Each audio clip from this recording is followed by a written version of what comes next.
nga makit-an sa John chapter 19, verse 26 to 27. Mag-angkot ka. Ginoo nga among Diyos, nagpasalamat kami kanimo karong adlaw sa imong gugmang kombinasyon. Lord, thank you for bringing us together today. Ablihi ang among kasing-kasing o guna sa imong piling. Tangkanga ang among kabalaka, kahadlok, kalibog o puna kami sa imong kanin. Open our hearts to your word. Tabangi kami na maminaw o masabtan ang imong mensahe. Kung maginabuhi, sumala sa imong kabuluhan. Help us to listen and obey. Himuang kami na instrumento sa gugma. In Jesus' name, amen. Good morning, brothers and sisters in Christ. Nagpasalamat po sa dakong kaibayunan na makashare sa mensahe sa 7 last week. Kaya ba ko sa una, dari ako, magsanto dari in front ninyo kay kantar ako. Karon, nanan ko in front ninyo kay mag-share ko o words sa inyo. Imagine this. Karong adlaw imong debate sama sa kasabi sa Diyos.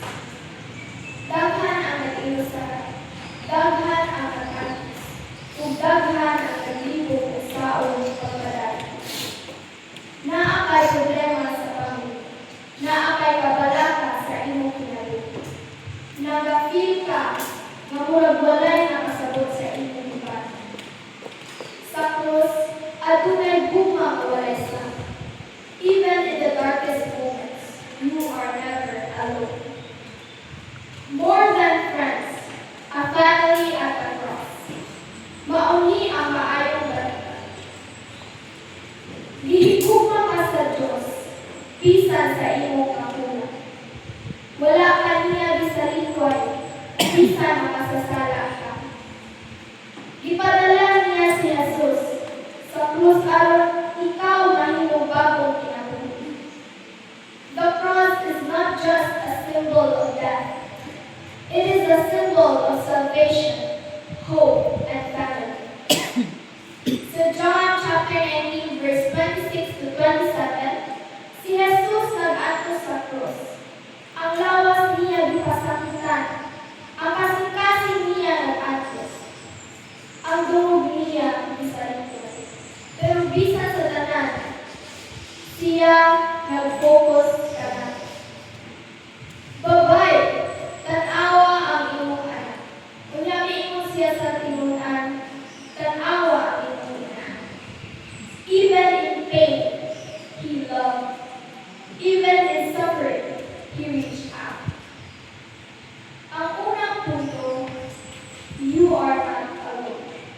Brothers and sisters, sa gawas mo okay na ka, pero deep inside, bukat na kaayo ang iyong kasing-kasing. Jesus whispers to you from the cross, wala ka nag-iusara, aduna kay pamilya.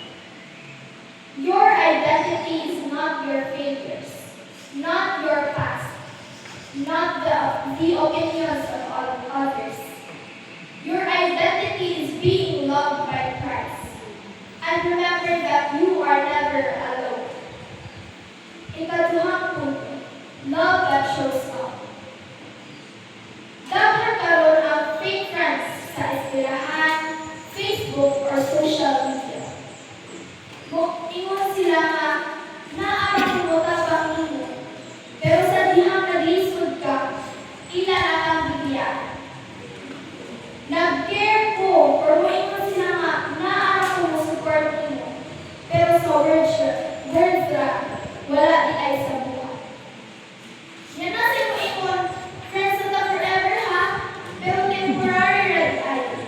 Pero si Jesus, bisan nag-antos ka, nagpakita siya ang guma. Kaya ang true love, dili lang sa storya, kundi sa sakripisyo. Dili lang sa words, kundi sa presensya. Your presence can be a miracle. Kung naapay kailangan na naglisod, tuula siya, paminawa siya, o ayaw siya biyay.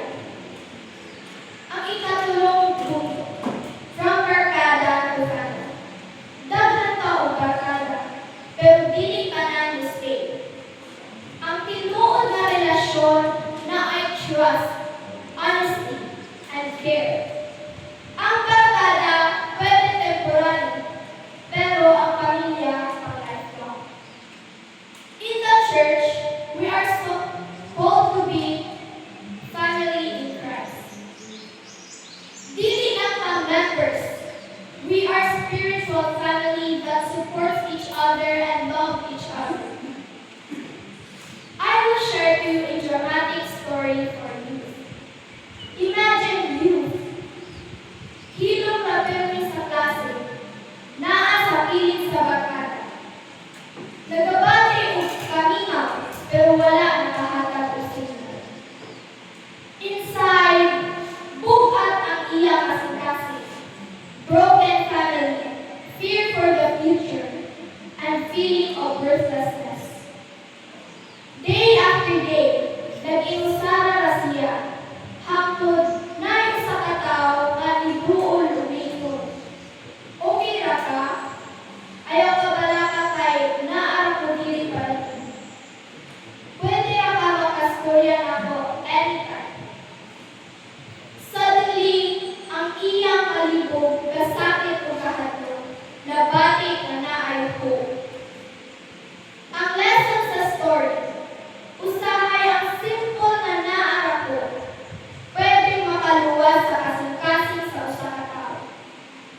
Sama sa krus, si Jesus, even sa pinakagrabe nga kasakit, ipakita niya ang gugma. Your mission, brothers and sisters, karon dili lang nato dawaton ang gugma, kundi ato kuning ipakita. Kung nasakitan ka, ayaw ipasa sa uban ang imong kasakit. Kung nakasagot ka sa struggle sa uban, be kind. Kung naay naglisod, tuulas sila o kapat. Be Christ-like. Be the hands and feet of Jesus. Sa katapusan, sa krus, si Jesus nagpakita nga ang love is action, love is sacrifice, and love is life itself. Karon, gitawag kita to love, accept, and help one another. Kung karon, imong gibati ang kalisod or hardship in life, kasakit or pain, o kakatoy or tiredness. Doon ka Jesus, because at the cross, He shows. You are worth loving. You belong and you are family. At the cross, love is not just spoken, but it was proven. Jesus did not wait for you to be perfect before loving you. Even in His pain, Jesus chose to care. So you would never feel alone. Daghang salamat sa pagpaminaw sa akong mensahe. Mag-angkot kita. Ginoo nga akong Diyos, salamat sa imong gugma nga among nakita sa krus. Salamat kay bisan sa imong kasakit, wala mo kami kalamitin. Ipakita mo na dili kami nag-iusara, nga naa kami pamilya diha. Lord, thank you for your unfailing love. Thank you for reminding us today that we belong to you. Ginoo, kung adunay mga kasing-kasing karong mabukaan, kuna sila sa imong kalitan. Kung adunay nasakitan, ayuha sila pinaagi sa imong muna. Kung adunay nag-inusara, ipabati nila na naakapanahan. Teach us, Lord, to love just like you. Tabangi kami mga himong instrumento sa imong muna, nga dili lang sa words, kundi sa buhay. Himuha kami nga pamilya nga magkinabangay, maghigugmaay o magpamungaay. Lord, use us to reach others, to comfort the broken ones, and to bring hope to those who feel lost. Karong adlaw, among gitugyan kanimo ang among kinabuhi. Padayon mo kami giyahan sa